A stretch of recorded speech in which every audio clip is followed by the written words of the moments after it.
इस भाग में आज हम लोग पढ़ेंगे कायिक जनन क्या होता है, कायिक जनन कितने प्रकार के होते हैं, और यह जो है कई साल के पेपर में पूछा जा चुका है। तो इसलिए इसे ध्यान से समझिए और अच्छे से इसे अपने कॉपी में नोट भी कर लीजिए और इसे अच्छे से इसको क्या कीजिए, तैयार भी कर लीजिए। तो कायिक जनन क्या होता है, तो इसका अर्थ यह है कि मात्र पादप में जो कायिक अंग होते हैं, जैसे जड़ है, तना है, पत्ती है, तो जड़, तना, पत्ती के द्वारा एक नए पौधे का निर्माण हो जाता है, उसी को क्या कहेंगे, कायिक जनन कहा जाता है। तो यहाँ पे अपने कॉपी में लिख सकते हैं कि इस प्रक्रिया में मात्र पादप के कायिक अंगों द्वारा नए पादपों का क्या होना, निर्माण होता है, कायिक जनन या कायिक प्रवर्धक कहते हैं। अर्थात जड़ के द्वारा नए पौधे उत्पन्न होना, तने के द्वारा नए पौधे उत्पन्न होना या पत्ती के द्वारा नए पौधे उत्पन्न होना ही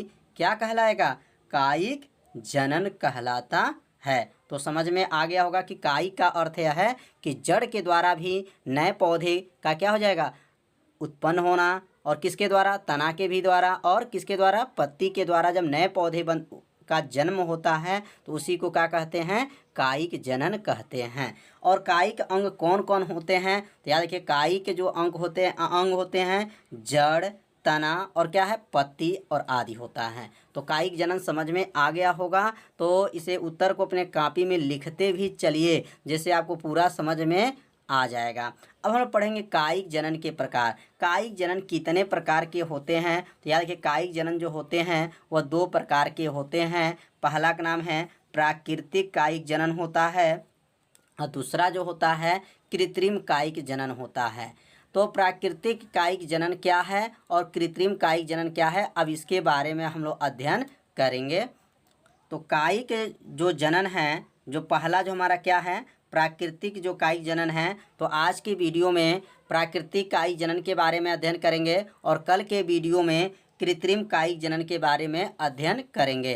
तो प्राकृतिक कायिक जनन क्या होता है, बहुत आसान उत्तर है, बस थोड़ा सा ध्यान देंगे तो आप लोग को ये सब याद होता भी चलेगा। तो प्राकृतिक कायिक जनन में पौधे के स्वतः ही कायिक अंग पौधे से अलग होकर नए पौधों का क्या होता है, विकास करते हैं। अर्थात जो प्राकृतिक कायिक जनन जैसे जड़ के द्वारा एक नए पौधे स्वतः जो है उत्पन्न हो जाते हैं और नए पौधों का क्या करते हैं, विकास करते हैं, तो उसी को क्या कहेंगे, प्राकृतिक कायिक जनन कहा जाता है। या पत्तियों के द्वारा नए पौधे का निर्माण हो जाता है और अलग होकर के क्या हो जाए, बड़े पौधे या नए पौधे का क्या हो जाए, विकास हो जाए, तो उसी को क्या कहते हैं, प्राकृतिक कायिक जनन कहा जाता है। तो समझ में आ गया होगा कि प्राकृतिक जो है कायिक जनन क्या होता है। तो यह स्वतः माने अपने आप, स्वतः ही कायिक अंग मतलब जड़, तना, पत्ती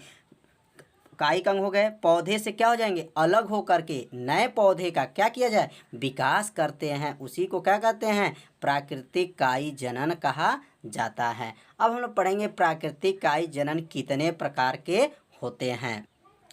प्राकृतिक कायिक जनन पौधे के निम्न कायिक अंगों द्वारा होता है। जो कायिक जो हमारा प्राकृतिक कायिक जनन होते हैं वह निम्न कायिक अंगों द्वारा होता है। पहला क्या है, जड़ों द्वारा कायिक जनन, और दूसरा क्या होगा, तनों द्वारा कायिक जनन, और तीसरा क्या होगा, पत्तियों द्वारा कायिक जनन। तो यह 3 विधियों द्वारा जो है प्राकृतिक कायिक जनन होता है। तो पहला हम लोग पढ़ेंगे जड़ों द्वारा कायिक जो अंग क्या होते हैं, जनन क्या होते हैं, उसके बाद से तनों द्वारा, उसके बाद से क्या पढ़ेंगे, पत्तियों द्वारा। तो अब जड़ों द्वारा कायिक जनन क्या है, तो यहाँ पे नोट करेंगे कि जड़ों द्वारा कायिक जनन। अब यह नाम से ही पता चल जाए, जड़ों द्वारा, तो जड़ों का मतलब जड़ के द्वारा होगा, और ये तनों का मतलब तना के द्वारा, और पत्ती मतलब क्या होगा, पत्तियों के द्वारा। तो अब यहाँ पे उसका उत्तर लिखेंगे कि वे कायिक जनन जो जड़ों द्वारा होता है, किसके द्वारा, जड़ों द्वारा होता है, ऐसे जनन को जड़ों द्वारा कायिक जनन कहते हैं। कितना आसान है। जड़ों द्वारा अगर कायिक जनन की परिभाषा बनाना है तो समझिए जो हेडिंग है इसी हेडिंग से भी परिभाषा आप लोग बना सकते हैं कि वे कायिक जनन जो किसके द्वारा, जड़ों द्वारा होता है, ऐसे जनन को जड़ों द्वारा कायिक जनन कहते हैं। अब जड़ों द्वारा कायिक जनन जो है निम्न प्रकार का होता है। अब जड़ों द्वारा जो कायिक जनन होते हैं वह कितने विधियां होते हैं, तो यह पहला जो हमारा विधि है मूसला जड़ों द्वारा कायिक जनन। अब मूसला जड़ों द्वारा जो कायिक जनन कैसे होंगे, मतलब मूसला जो जड़ होते हैं और उस जड़ से नए पौधों का विकास कैसे होगा, इसके बारे में अध्ययन करेंगे। उसके बाद से हम लोग पढ़ेंगे दूसरा जो है उपास्थानिक जो जड़ें होती हैं उसके द्वारा हम लोग कायिक जनन कैसे होगा। तो यहाँ पे लिखेंगे मूसला जड़ों द्वारा कायिक जनन। अब इसका अर्थ क्या है, तो यह लिखेंगे कि वे कायिक जनन जो मूसला जड़ों में होता है। अब देखिए मूसला है तो लिखेंगे मूसला जड़ों में होता है, मूसला जड़ों का कायिक जनन कहते हैं। तो वे कायिक जनन जो किसमें हो, मूसला जड़ों में होता है, मूसला जड़ों का कायिक जनन कहते हैं। जैसे डलबर्जिया, याद रखिएगा डेलबर्जिया जो होता है या शीशम उसको कहा जाए, अमरूद है, पॉपुलर है, ये सब क्या हैं कि मूसला जड़ों द्वारा जो है नए पौधों का क्या होता है, जन्म होता है। तो यह मूसला जड़ों में कौन कौन आता है, समझ में आ गया होगा कि शीशम जो है मूसला जड़ों का कायिकी जनन के द्वारा होता है, अमरूद है और क्या है पॉपुलर जो होता है, ये सब किस में आते हैं, तो मूसला जड़ों का द्वारा क्या है, कायिक जनन में आते हैं। तो समझ में आ रहा होगा आप लोग को कि अब हम लोग पढ़ेंगे कि उपास्थानिक जड़ों द्वारा कायिक जनन। तो अब इसका नाम से ही इसका उत्तर है। इसके पहले हम लोग क्या पढ़े हैं, मूसला जड़ों जब पढ़े हैं तो यहाँ उत्तर में क्या लिखा गया है कि वे कायिक जनन जो किससे, मूसला जड़ों में होता है। अब ये क्या है, उपास्थानिक जड़ों, तो इसका उत्तर क्या होगा, वे कायिक जनन जो उपास्थानिक जड़ों में होता है। कितना आसान है, यहाँ पर मूसला है तो मूसला जड़ों में लिखेंगे, यहाँ उपास्थानिक है तो अपस्थानिक है तो यहाँ क्या लिखेंगे, अपस्थानिक जड़ों में होता है। अपस्थानिक जड़ों का जो कायिक जनन कहलाता है, जैसे क्या क्या है तो याद रखेंगे, शकरकंद होता है, डहेलिया होता है, ये सब क्या हैं, अपस्थानिक जड़ों द्वारा क्या हैं, कायिक जनन होते हैं। तो समझ में आ रहा होगा आप लोग को कि मूसला जड़ों द्वारा कायिक जनन कैसे होगा। कायिक जनन मतलब होता है कि पौधों के माध्यम से एक नए पौधों का जन्म होना। तो अब यह मूसला जड़ों द्वारा नए पौधों का विकास होना, ये अपस्थानिक जो जड़ें होती हैं उसके द्वारा नए पौधों का क्या होता है, विकास होना। तो अपस्थानिक जड़ों द्वारा समझ में आ गया होगा। इसे अपने कॉपी में क्या कीजिए, लिखते चलिए, नोट करते चलिए। ऐसे एक बार दो बार पढ़ लेंगे तो आपको क्या होगा, याद हो जाएगा। अब हम लोग पढ़ेंगे दूसरा हमारा भाग क्या था, तो तनु द्वारा कायिक जनन क्या होता है। अब यहाँ लिखेंगे तनु द्वारा कायिक जो जनन। अब यहाँ पे तनु द्वारा, अब ये नाम से ही परिभाषा है, तना है तो तनु द्वारा, जड़ है तो जड़ द्वारा। तो इसका उत्तर लिखेंगे वे कायिक जनन जो किसके द्वारा, तनु द्वारा होता है, ऐसे जनन को तना द्वारा कायिक जनन कहते हैं। कितना आसान है कि वे कायिक जनन जो किसके द्वारा होता है, तो तनु द्वारा होता है, ऐसे जनन को तना द्वारा कायिक जनन कहते हैं। तनु द्वारा कायिक जनन जो होता है वह निम्न विधियां होता है।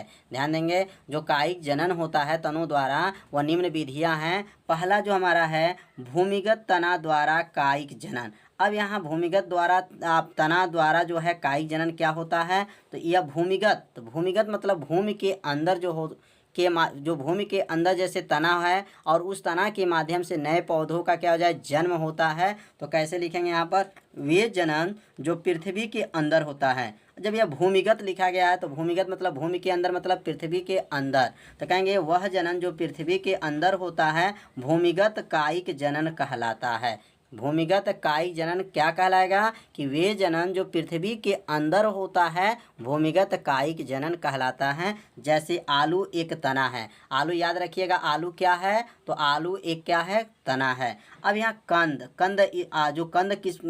जो है किस में आएगा, तो आलू जो है इसको क्या कहेंगे, कंद में आएगा। प्रकंद क्या क्या होता है, तो प्रकंद याद रखिएगा, प्रकंद में अदरक आता है, हल्दी आता है। ये सब कहाँ है, जमीन के अंदर होते हैं। जमीन के अंदर मतलब भूमिगत तना के माध्यम से होते हैं। तो यह कंद है तो आलू है, यह प्रकंद है तो अदरक और हल्दी है। और घन कंद क्या है, तो घन कंद याद रखिएगा बंडा होता है, जीमी कंद होता है और अरबी होता है। ये सब क्या है, घन कंद। घन कंद में बंडा जो किस में आता है, तो घन कंद में आएगा। जीमी कंद किस में आएगा, तो घन कंद में आएगा। और अरबी जो अरुई कहा जाता है, अरबी, तो इसको क्या कहेंगे, घन कंद। अब सल्क कंद क्या है, तो सल्क कंद याद रखेंगे प्याज होता है, लहसुन होता है। सलकंद जो हमारा क्या है, तो प्याज लहसुन। तो समझ में आ गया होगा कि अब यहाँ क्वेश्चन पूछ दिया जाता है कंपटीशन में, अदरक है, अदरक क्या है, कंद है कि प्रकंद है कि घनकंद है कि शलकंद है? तो याद रखिएगा अदरक जो है प्रकंद है।